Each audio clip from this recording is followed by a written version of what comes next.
meron agad yung level of trust Yeah. na na-establish, which I've never encountered before with other companies that I've Yeah.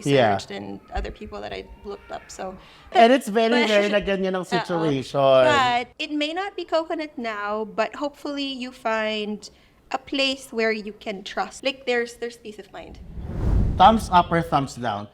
Coconut VA ang unang client nyo dito sa virtual workspace.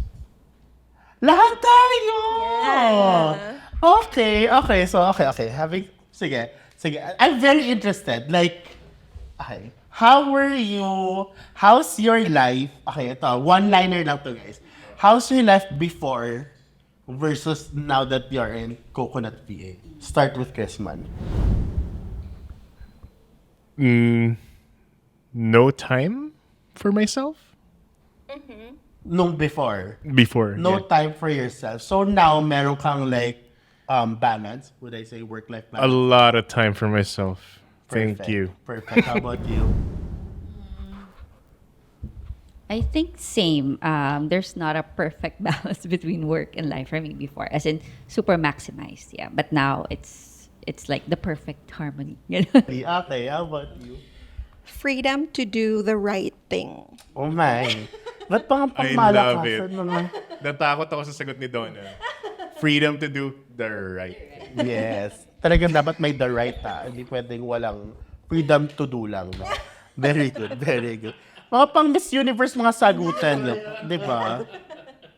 I love it. Ngayon ako naman like, ano sabihin ko? Meron akong stability. Stability with all the benefits, with the above average pay. Stability talaga na nahanap ko dito kay Coconut.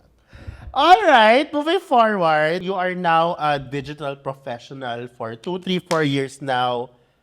Would you say na you fully embraced this world already? How about you? Ikaw Yes, I have fully embraced this. I cannot see a path going back to the office, especially when I gave birth. You would I have, I'm agree, like, super. I salute the moms who need to go back to the office after their maternity leave. Correct. I could not imagine leaving my baby at home, Correct. going back to the office at all. And yeah, like what really matters or what I really enjoy right now is being, the freedom to do the right thing, right thing by the Coconut VA community, by the company, and I get to see my son grow up. I Like, think there that's the is- best thing. It's a- I That's reward. see every single milestone. I hear every single new word that he is able to say. So parang like I have fully adapted the freelance world, the virtual space. Yeah. Love it. Me. Lalo na yung sinabi mo na you get to witness the milestone of your, ano na mami, apply na. Sorry. How about you? Yes, ako din. I've fully embraced it. As in, I can see myself doing this until such a time I decide to retire. You know, especially, siguro may mga breastfeeding moms dyan. Yeah. The comfort of, not having to pump outside the office. I-transport mo pa yung breast milk mo until makauwi ka. Grabe yung tinatransport. Kaloka. Thank you. How about you? Mine, I am never looking back. I think I am never looking. Ganun na talaga siya. Yeah, remote work or remote industry is definitely the path moving forward. Siguro the biggest realization why. Again, this is very subjective and this is dependent on what you have to offer the industry. But Yeah. the pay that I worked hard for in corporate for 10 years is something that I've exceeded Ah, in a year's time. in a year's So time. imagine fighting for your performance appraisals, for increases, for bonuses. In a decade, gets you to a certain level, which is a very nice, comfy level. But that same amount I got in a year's time and more.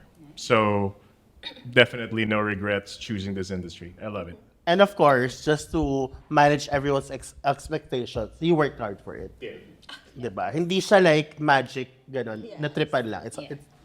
Hindi ganun yan, guys. Alright? Good. Galing. So, ngayon that you're doing, like, sabi ko, you've embraced the remote world already, and you've been doing it for, like, years now. Like, at this point, are there still struggles that you're trying to overcome? January of this year, I signed up for this like conference. It's an in-person conference. Okay. Okay, so like this is in Manila, so I had to come down from Baguio and all that.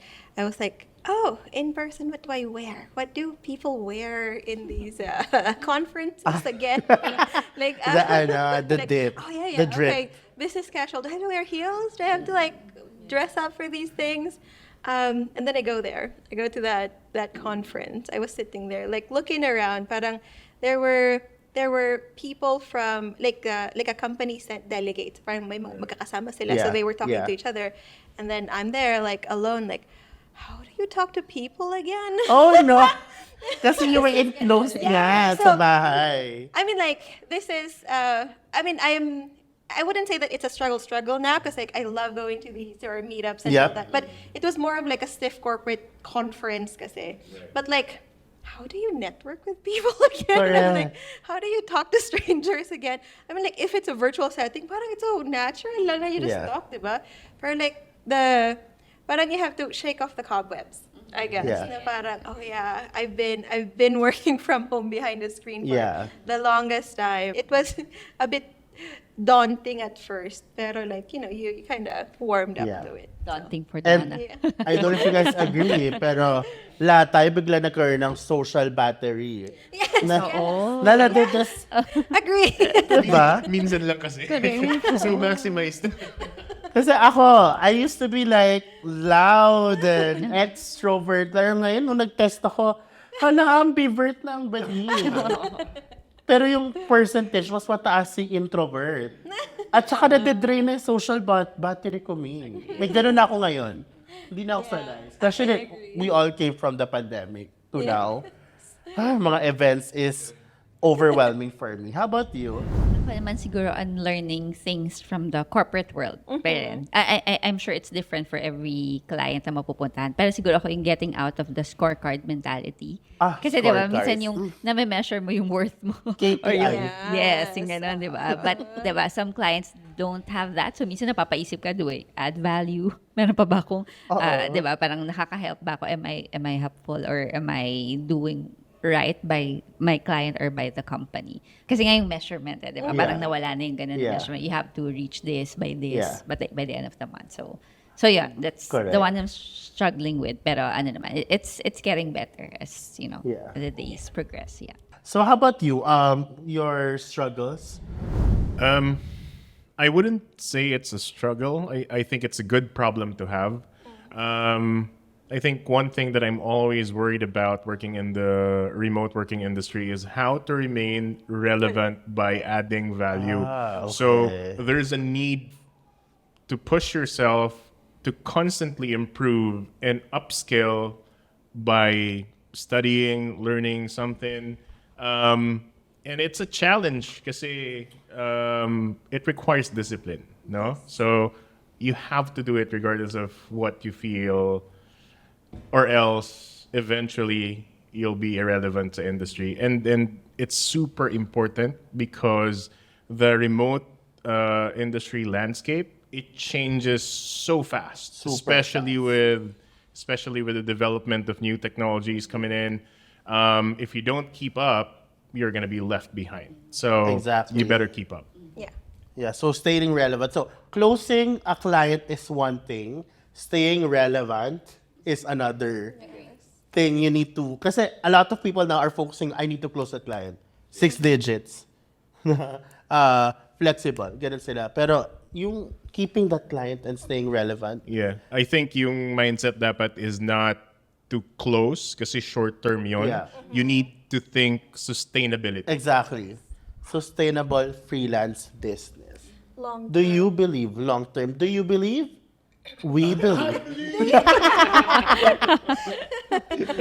Okay. So having said that, no, if you were to give one helpful tip, top of mind lang, sa mga viewers or listeners natin na wants to transition to the virtual workspace, what would that be? One tip lang talaga. Ikaw, kung generous ka, why not? Kung Ellen DeGeneres ka, why not? Diba? One tip to pag the grass is greener where you water it. So if you're, and of course, the the ground needs to be fertile to begin with, ha? Don't forget that. So if you're unhappy where you're at, get out. Okay? Go to wherever the grass is greener. But if the ground is not fertile, you will end up being sad again, and you have to go and look for another greener pasture. So parang number one, there needs to be opportunity. You need to put in work, and the environment also needs to be supportive for your growth. And that's what I meant about the grass is greener where you water it, but the environment or the land needs to be fertile to begin with. So, Correct. So, sabi nga ni Miley Cyrus, I know a place where the grass is really good. Coconut BA yun. Apply now. Plugging, di ba? Thank you, Donna. How about you? Ako naman siguro, one tip is always be deeply rooted in what you can offer. Ooh, Kasi I like times that. are changing, di ba? Parang, di ba sabi, everything can be done by AI. Don't be replaced by an AI.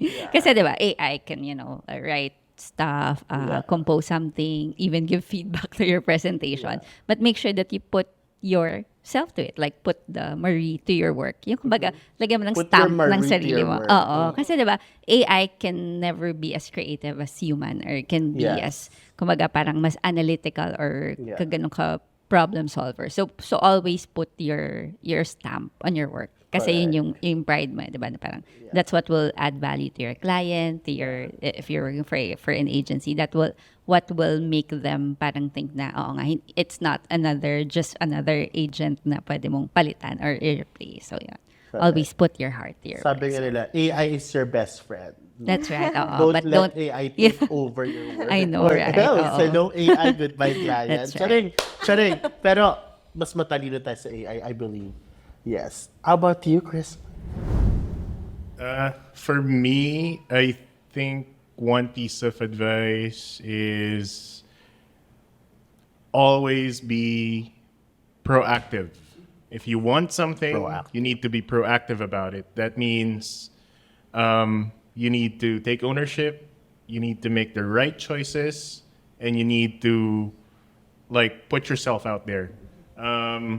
Since nandun tayo sa theme na nagto-throw tayo ng quotes, May quote ako. Yeah. gusto kong i-quote yung dati naming boss ni Joyce.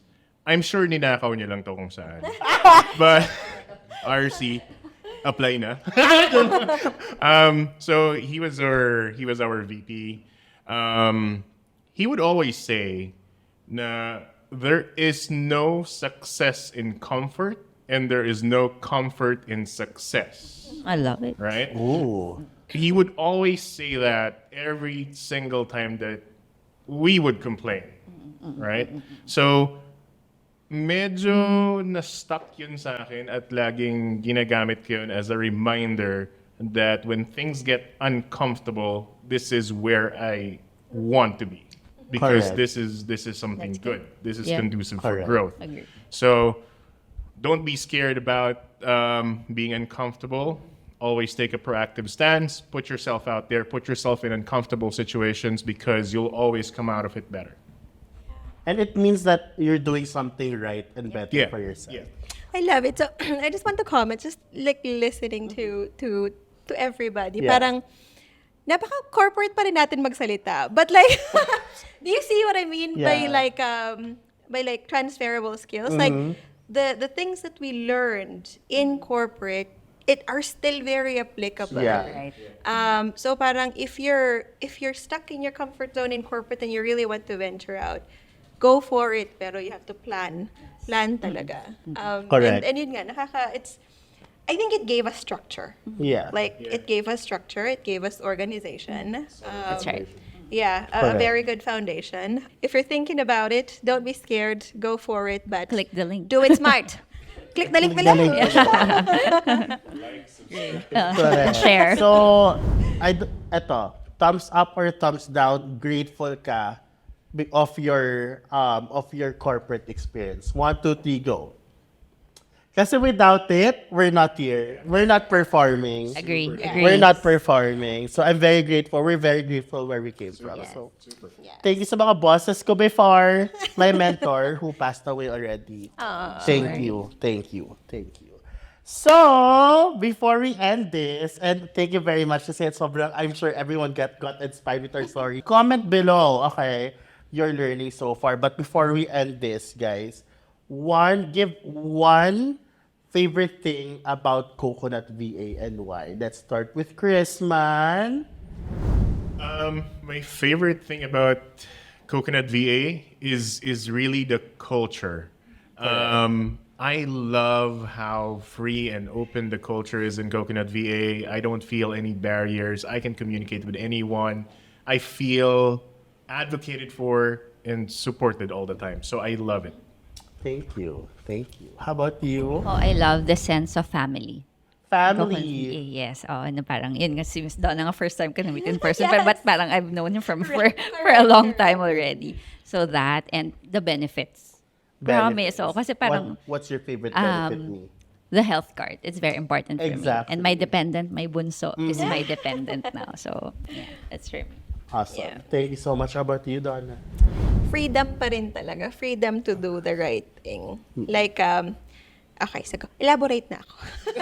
So in corporate kasi, when you're management or management level or higher, there are things that you would want to do that is right by your people, but your hands are tied. Correct. The thing is, here in Coconut VA, there is freedom to do the right thing without any That's question. right. I agree. And freedom to explore things. Yeah. To be better with what you're doing is what I enjoy too. Yeah. And the support that you get when you fail and you learn from it, and when you succeed, may support in both situations. So I agree. So, Pwede kong dagdagan. Pwede. Trust. Trust, Yes. trust with everything because I think it trickles down from the founders to everybody.